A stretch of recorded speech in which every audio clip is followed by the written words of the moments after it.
Ketika Bill Gates bertemu Presiden Prabowo Subianto di Istana Merdeka, ia nggak cuma membicarakan infrastruktur digital, tapi juga mengumumkan Indonesia jadi salah satu laboratorium hidup uji klinis vaksin tuberkulosis generasi baru. Langkah ini diinisiasi oleh Bill Gates lewat Gates Foundation. Publik terbelah, ada yang pro, banyak pula yang kontra. Eits, tapi kita nggak boleh buru-buru menutup mata. Ini alasannya.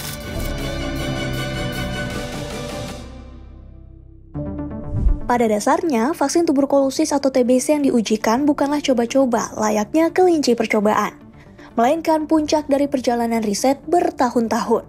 Vaksin ini bernama M72 AS01E, sebuah vaksin chip unit protein yang berguna untuk merangsang respons imun yang kuat. Menurut rilis Kementerian Kesehatan 8 Mei 2025, pengembangan vaksin sudah dimulai sejak 2000 dan sudah melewati fase praklinis, fase 1 dan fase 2 pada skala laboratorium, hewan uji, dan manusia dengan jumlah terbatas. Pada fase 2B hasilnya bahkan menunjukkan efikasi sekitar 50% dalam mencegah transisi infeksi laten menjadi TBC aktif pada orang dewasa. Karena hasil praklinis dan uji awal yang memuaskan inilah, vaksin TBC generasi baru memasuki uji klinis terakhir, fase 3. Makanya istilah yang benar adalah uji klinis, bukan uji coba. Uji klinis fase 3 pun menjadi satu-satunya cara untuk memastikan keamanan dan efikasi sebelum vaksinasi massal.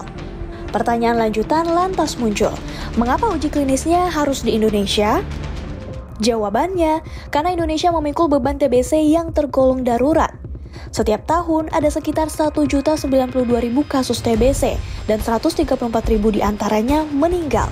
Ini bikin Indonesia jadi negara dengan kasus TBC tertinggi kedua di dunia setelah India. Bill Gates pun menilai melakukan uji klinis fase 3 di negara dengan beban TBC tinggi adalah kunci untuk menghasilkan data efikasi yang relevan secara global.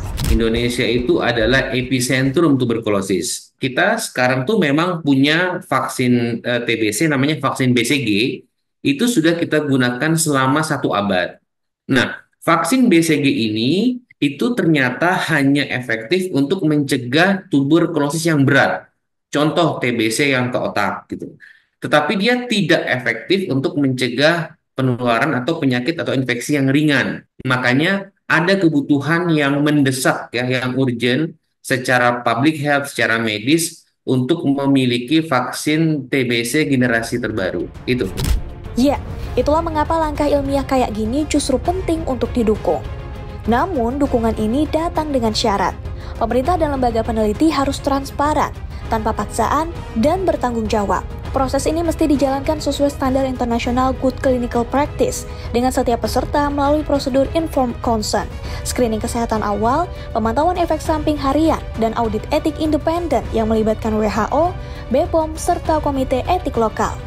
FYI, uji klinis fase 3 ini melibatkan 20.081 partisipan dari 5 negara. Kontributor terbanyak adalah Afrika Selatan 13.071, diikuti Kenya 3.579, Indonesia 2.095, Zambia 889, dan Malawi 447. Last but not least, TBC bukan hanya soal infeksi bakteri yang menyerang paru-paru, tulang belakang, kulit, otak, kelenjar getah bening, hingga jantung. Namun, ia juga erat kaitannya dengan kondisi sosial ekonomi. Studi mendapati TBC sering menyerang orang dengan status sosial ekonomi rendah. Kemiskinan, sanitasi buruk, kepadatan hunian, dan akses ke pelayanan kesehatan menjadi faktor risiko langsung terhadap penularan TBC. Hal ini dikarenakan warga miskin cenderung tinggal di rumah padat penduduk yang memiliki ventilasi udara buruk. Kemiskinan juga berpotensi bikin masyarakat alami gizi buruk dan daya tahan tubuhnya lemah. Selain itu, masyarakat miskin cenderung terlambat dapatkan diagnosis dan pengobatan karena hambatan biaya, jarak ke fasilitas kesehatan, dan kurangnya informasi. Jadi ini penyakit yang hanya ada di negara berkembang dan negara miskin. Sehingga memang tidak banyak yang tertarik mengembangkan vaksinnya gitu. Dan harusnya kalau saya melihat ya sebagai ahli, kita bersyukur ada satu vaksin yang dikembangkan dan berhasil sudah sampai pada tahap ketiga. Nah, oleh karena itu memang harus ada upaya-upaya ekstra lah supaya kita ini setelah puluhan tahun itu nggak gini-gini aja gitu ya sebagai epicentrum TB. Ya, mimpi Indonesia bebas TBC 2030 jangan sampai cuma jadi angan-angan. Pemerintah wajib responsif membuka data, menjamin informed consent, dan mengawal uji klinis M72 dengan transparan, agar dukungan publik tak terkikis dan jutaan nyawa tak pupus di tengah jalan.